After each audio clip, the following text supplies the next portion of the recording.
I've often wondered about the power of the grace of God. Grace is a really important theology.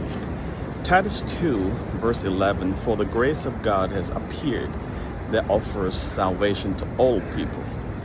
It teaches us to say no to ungodliness and to worldly passions and to live self-controlled, upright, and godly lives in this present age.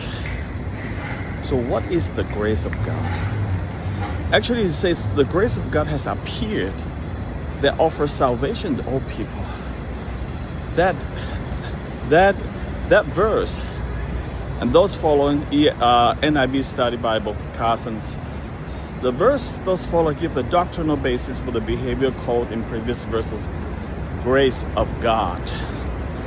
God's saving grace in Jesus' incarnation, atonement, resurrection, and more amounts to the offer of salvation to all people. Now, so the grace of God is really defined in three words here: in Jesus' incarnation, atonement, and resurrection.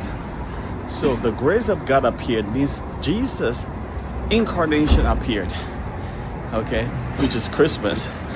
Okay, Jesus' incarnation appeared. There's incarnation, and then there's atonement, and then Jesus' death on the cross. Okay, death on the cross, that is atonement, that is Passover.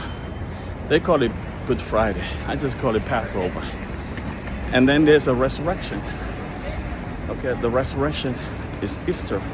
That is the resurrection. It's the grace of God. Do you realize that resurrection is a grace of God? It's a supreme grace of God. Jesus' incarnation into this world is also a grace of God. And Jesus' Passover death, completely grace of God. So what do you mean by that? Okay, so this NIV Study Bible says it sums up the reality and effect of God's unmerited favor made possible by Christ's sinless self-sacrifice. The fruit of that grace saved OT people of faith who awaited the fulfillment of God's promise to send a Savior. So folks, that grace is the unmerited favor of God, made possible by Christ's sinless self-sacrifice. That sacrifice